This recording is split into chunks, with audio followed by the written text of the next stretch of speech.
Hey friends, കുറേ ആയല്ലോ നമ്മളെ മാജിക് ബുക്കെല്ലാം ഒന്ന് എടുത്തിട്ട്. അപ്പോൾ ഇന്ന് നമുക്കൊരു സെൻറ്റാങ്കിൾ ആർട്ടിൻ്റെ വിഭാഗത്തിൽപ്പെടുന്ന ഒരു ആർട്ട് തന്നെ ചെയ്യാം. പിന്നെ ഒരു പ്രത്യേകത കൂടി ഉണ്ട്. ഞാനെന്നൊരു പിങ്ക് കളറാണ് കേട്ടോ യൂസ് ചെയ്തിട്ടുള്ളത്. എൻ്റെ വീഡിയോസ് കാണുന്ന കൂട്ടുകാർക്ക് അറിയാം, ഞാനങ്ങനെ ഇതുപോലുള്ള കളർ ഇതുവരെ യൂസ് ചെയ്തിട്ടില്ല. റെഡും ബ്ലാക്കെല്ലാം യൂസ് ചെയ്തിട്ടുണ്ടെങ്കിലും പിങ്ക് ഞാൻ ആദ്യമായിട്ടാണ് കേട്ടോ യൂസ് ചെയ്യാൻ പോകുന്നത്. അതായത് എൻ്റെ ചിത്രത്തിൽ ഉപയോഗിക്കാൻ പോകുന്നത്. അപ്പം ജസ്റ്റ് ഒന്ന് വരച്ച് നോക്കാമെന്ന് വെച്ചു. എപ്പം സെയിം പാറ്റേൺ തന്നെ ആകുമ്പം, സെയിം കളർ പാറ്റേൺ ആകുമ്പം കാണുന്നത് നിങ്ങൾക്ക് ബോറടിക്കുമല്ലോ, വരക്കുന്ന എനക്കും ബോറടിക്കും. അപ്പോൾ പിന്നെ എന്തായാലും ഇതന്നെ ആവാമെന്ന് വെച്ചു. പിന്നെ ഈ ചിത്രത്തിന് വേറൊരു പ്രത്യേകത കൂടി ഉണ്ട്. എൻ്റെ ഒരു ഫ്രണ്ട് എനിക്ക് അയച്ചു തന്നിട്ട്, ഒരു റെഫറൻസ് അയച്ചു തന്നിട്ട് എന്നോട് വരക്കാൻ പറഞ്ഞതാണ് കേട്ടോ. പക്ഷേ ഓനത് അയച്ചു തന്നിട്ട് കുറേ ആയി.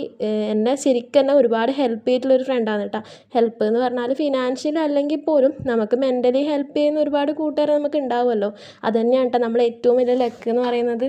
ഇവനും എനിക്ക് എൻ്റെ അതുപോലത്തെ ഒരു ഫ്രണ്ടാണ് കേട്ടോ. ഞാൻ ഈ ചാനലിലും തുടങ്ങുന്നതെന്ന് പറഞ്ഞ സമയത്ത്, ഞാൻ ചാനൽ സ്റ്റാർട്ടാക്കുന്നതിന് മുന്നേ വരെ ജസ്റ്റ് വീഡിയോയിൽ എടുത്ത് ഒന്ന് എഡിറ്റിങ്ങിൽ ഇരിക്കുമ്പം തന്നെ എഡിറ്റിംഗ് പ്രോസസ്സിൻ്റെ കാര്യങ്ങളും അതുപോലെ തന്നെ എങ്ങനെയുണ്ട് വീഡിയോസ് എടുത്ത് തുടങ്ങിയോന്ന് എന്നോട് നിരന്തരം ചോദിച്ചുകൊണ്ടിരുന്ന ഒരു ഫ്രണ്ടാണ് കേട്ടോ. ഓൻ നാട്ടിലില്ലെങ്കിൽ കൂടി എനിക്ക് അങ്ങനെയുള്ള ഒരുപാട് ഹെൽപ്പുകൾ എനിക്ക് ചെയ്യാറുണ്ട്. അപ്പോൾ ഓൻ എനിക്ക് മുന്നേ അയച്ചു തന്നൊരു വീഡിയോ ആണ് കേട്ടോ. വീഡിയോ കണ്ടിട്ട് അയച്ചു തന്ന വീഡിയോ ആണ്, നീ ഇതൊന്ന് വരച്ച് ട്രൈ ചെയ്ത് നോക്കണം എന്ന് പറഞ്ഞിട്ട്. പക്ഷേ എനിക്ക് കുറേ തിരക്കുകൊണ്ട് ഞാൻ വിട്ടുപോയി. സത്യം പറഞ്ഞാൽ കുറച്ച് കഴിഞ്ഞപ്പോൾ ഞാനത് മറന്നു പോയതാണ്. പിന്നെ ഇന്ന് എനിക്കൊന്ന് ഓർമ്മ വന്നുകൊണ്ട് ഞാനൊന്ന് വരച്ച് നോക്കുന്നതാണ് കേട്ടോ. ഇത് നിങ്ങൾക്ക് ഇഷ്ടപ്പെടുന്നുണ്ടെങ്കിൽ നിങ്ങളും ഒന്ന് വരച്ച് നോക്കണേ. വലിയ പണിയൊന്നുമില്ല. നമ്മളിങ്ങനെ കർവ്സ് ആയിട്ട് ലൈൻസ് വരച്ച് കൊടുക്കുന്ന സമയത്ത് കുറച്ച് സമയം എടുക്കേണ്ടി വരും.